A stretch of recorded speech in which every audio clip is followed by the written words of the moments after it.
said, I also need no further introduction. I should first of all thank the Chamber, particularly Mr. Barat and Dr. Chavan, and the senior members of the Council for inviting me to participate in today's event. Now, I have to be entirely honest and admit that I arrived in India, in Delhi, just a little over a month ago. So I'm far from being an expert, even on Irish-Indian relations. But there are a few points which I think might be useful to me on the subject of Ireland and India, and particularly on the possibilities for investment and the development of economic and business relations between our two countries.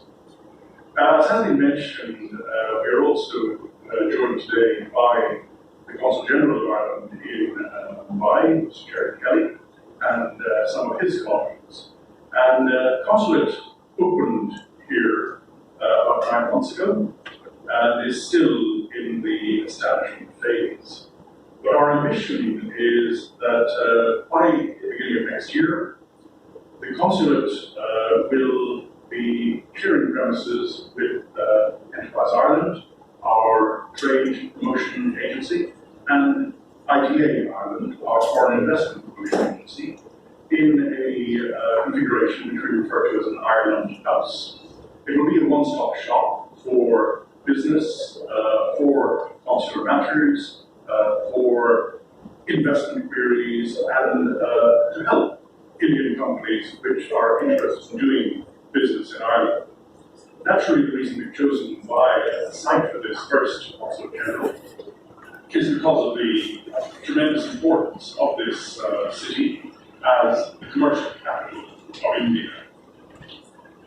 And we hope that you and other companies based in and around Mumbai will take full advantage of the opportunities which this new Ireland House will offer for developing our relations. As has been said, the relations between India and Ireland go back quite a long time.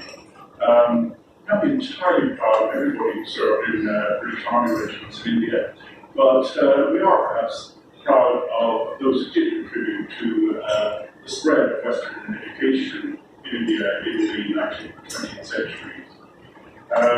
We have had diplomatic relations almost since the time of Indian independence. India has had a resident embassy in Ireland since the early 1950s, and our embassy in Delhi is the oldest Irish embassy in Asia, having been established 55 years ago. To be fair, relations between our two countries are quite limited for many years. Trade and business were, Ireland is somewhat protectionist society, India is an even more protectionist society, and the opportunities for exports, for investment, for exchanges in trade and business were quite limited. Thankfully, all of that has changed. And bearing in mind that I lived in 1 month or so of experience, it does strike me that many of the attitudes in India as it develops towards international trade and investment are actually rather similar to attitudes which were prevalent in Ireland in the 1970s, when we were opening our economy, joining the European Union, beginning to become the very globalized society we are today. And the attitude at the time, of course, was when we talked about investment, our main concern was, what are you going to invest in Ireland? Or what can you do for Ireland in terms of investment? And when we talked about trade, it was, well, what are you going to buy from us? Here are our products, choose whatever you'd like to buy. And we have come on in the last 45 years. I hope everybody's come on in the last 45 years. And today, we do see the benefits of globalization. Ireland is ranked as, I think, the second most globalized economy in the world after Singapore. And we definitely see trade and investment and economic cooperation as a two-way flow. We obviously encourage foreign investment in Ireland. It is one of the top 10 most attractive destinations for investment in the world, and very substantial numbers of the most important countries in the world, companies in the world, have chosen Ireland as the base for their Europe, North Africa, Middle East, and sometimes wider operations, all of which is very positive. Indian companies have also chosen to make Ireland a base, and at the present time there are something in the region of 100 or so Indian companies with presence in Ireland. Some of these through acquisitions of Irish companies, others companies which decided that they need a presence in Western Europe, and that Ireland is the logical place to go.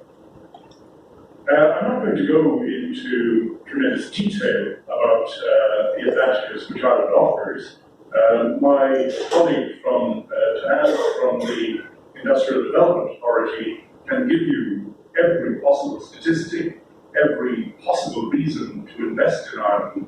Our highly educated, English-speaking population, our very business-friendly tax and investment regime, our favorable time zone in relation to the United States and Western Europe, and the many other advantages and opportunities which Ireland offers.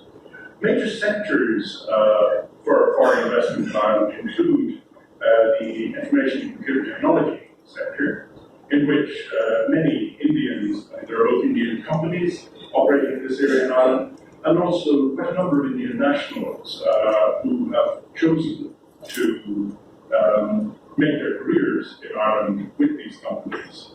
The pharmaceutical, medical devices, life sciences sector, also very important. I know it's an important sector in India as well, developing sector, and again one where companies are probably looking at establishing a more global presence, and many of them so far choosing Ireland as a place to do that.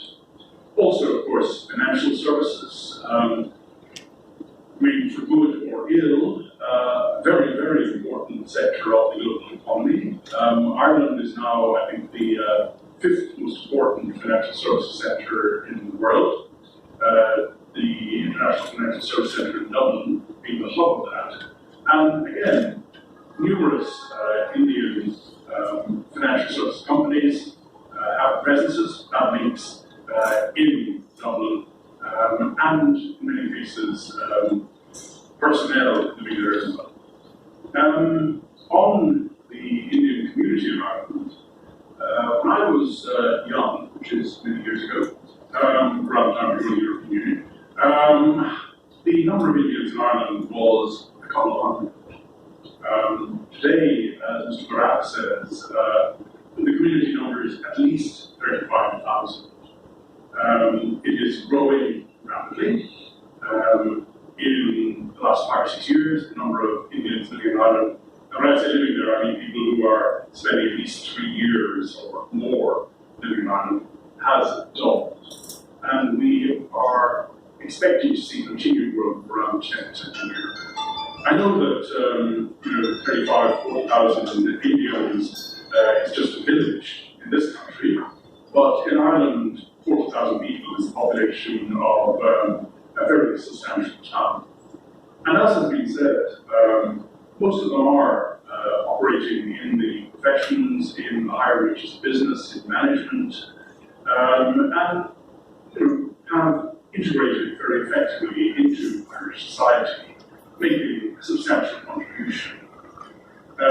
One of the more distinguished of those, of course, is our current Prime Minister, whose father, a doctor, came from Mumbai, and we're hoping that he will accompany his son, the Prime Minister, on a visit to India, including Mumbai, in early January of next year.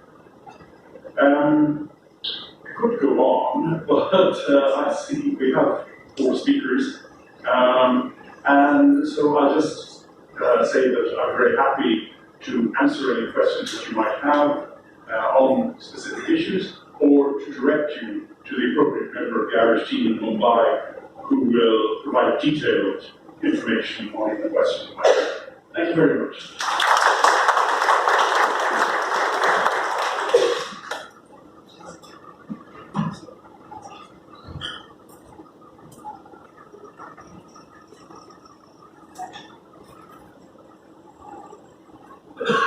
Thank you, Ashok. Thank you, Manu, Brendan, Jerry, colleagues. It's a great pleasure to be here, and this is my second visit to this institution, and I do recognize some of the faces. I had come here to interact with you when I was the master in Croatia, and we did welcome some of you in Croatia, and we hope to build that same kind of bond with you so that you will be encouraged to visit Ireland. And believe me, Ireland has even more possibilities, far more opportunities for trade, business, investment, technology than Croatia. And so, all over, we have spoken about the links between India and Ireland.